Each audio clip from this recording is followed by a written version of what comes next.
Turbulentan odnos ljubavnog para eskalira iz dana u dan, a oprečna mišljenja ostalih cimera i tekako umeju da ih poremete. Reper Nenad Aleksić i Miona Jovanović već neko vreme ne uspevaju da pronađu zajednički jezik kada je njihova veza u pitanju.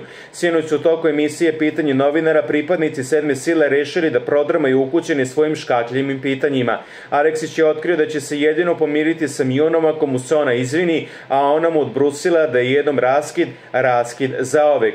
Zamisli šta je rekla, da joj je drago što je se prati Instagram, a šta je objavljeno na storiju slika sa Stanislavom, rekao je Ša.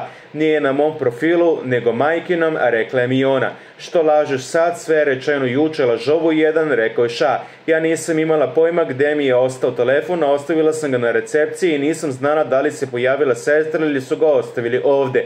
Zato mi je bilo top što ga ona ima kod sebe, rekla je Miona. Juče je dobila potvrdnu reakciju da je okačeno to sve i ti si odmah sebe vinula u nebesa, rekao je Ša.